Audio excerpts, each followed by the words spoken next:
තෙරුවන් සන්නයි හැමෝටම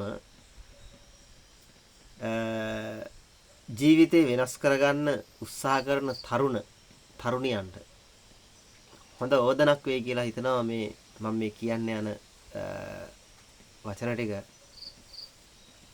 සාමාන්‍යයෙන් අපි මනුස්ස ජීවිතයක් ලැබුණාන් පස්සේ අපට එනවා ඉස්සරෝ මෙන්නේ කුඩා අවදිය, ළමා අවදිය, ලදරු අවදිය.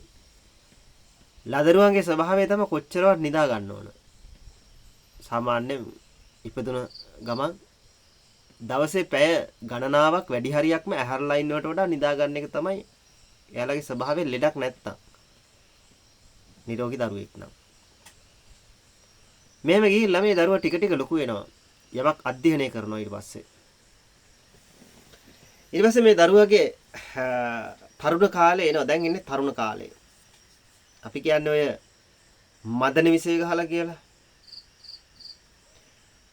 දැන් හොඳට කන්න පුළුවන්, හොඳට සවි ශක්තියක් තියෙනවා. දැන් ඉතින් අපි ඔය කියන්නේ අර ඔය තෙල වැඩි වෙලා කියලා. ඒ කියලා කියන්නේ සාමාන්‍යයෙන් මේ වයසට හරි උත්තේජනයක් ඇති වෙනවා. ඒ නිසා නිකන් ඉන්න බෑ. ඉතින් ඇඟටමයි එන්නේ කතා කරොත් එහෙම. රණ්ඩුවක් හොයාගෙන හරි ගිහිල්ලා ගහලා එන්න හිතෙනවා. ඒ කියන්නේ පුදුම ජව සම්පන්න කාලයක් තරුණ කාලය කියලා කියන්නේ.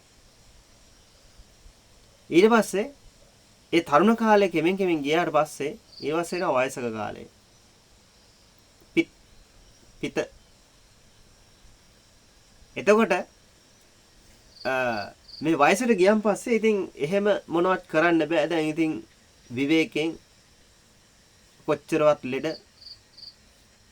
මේ විදිහට කොච්චරවත් ඉතින් ඒ විදිහට ඉන්නවා. ඔය හොඳම කතාව තියෙන්නේ තරුණ කාලේ. කොල්ලන්ටනේ කියන්නේ කෙල්ලන්ටනේ කියන්නේ මේ බණ ටික ඒක නිසා. ඒක හොඳට අහන්න. මේ තරුණ කාලේදී මේ තියෙන ජවය, මේ තියෙන තෙල සිංහලෙන්ම කියනවා නම් මේ නිසා අපිට කොච්චරවත් මොනවා හරි දෙයක් කරන්න හිතෙනවා. ඒ නිසා මේ ඇඟ නිකන් ඉන්න බෑ. මස් නලියනවා.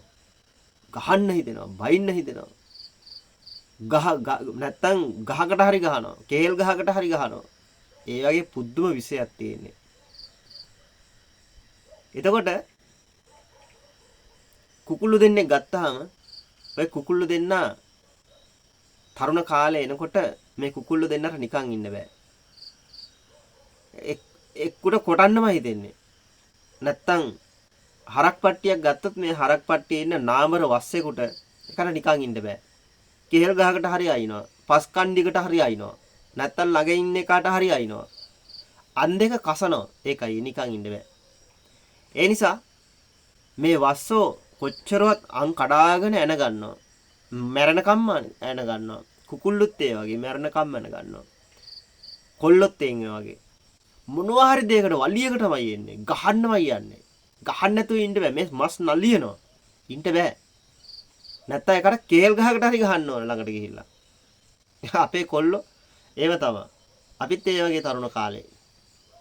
එතකොට දැන් බලමු ගහ මරාගෙන අන්තිමේට අර කුකුල්ලු දෙන්නට නැත්තම් අර වස්ස දෙන්නට ලැබෙන්නේ මොනවද? ගොන් දෙන්නට. ගහගෙන මොනවද ලැබෙන්නේ? මොනවත් ලැබෙන්නේ නැහැ. එක්ක නඩුවක් නැත්තම් වෛරයක්, ක්‍රෝධයක් නැත්තම් පිහියනුම් පාරක් කාලා ස්පිරිතාලේ ඉන්න තමයි ලැබෙන්නේ. අන්තිමෙන් කෙලවර වෙන්නේ. ඉතින් තරුණ කොල්ලනේ කෙල්ලනේ ඔය මදනේ විසේ ප්‍රයෝජනයක් ගමු.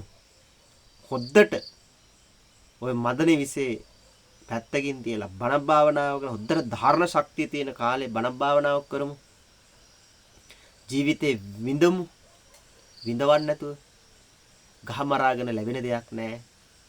තරුණ ජීවිත ජව සම්පන්න කකියන කාලේ හොඳම කාලය. කොන්ද පණ තියෙන කාලේ බණ භාවනාවක් කරලා ජීවිතේ නිදහස් වෙමු. තෙරුවන් සරණයි.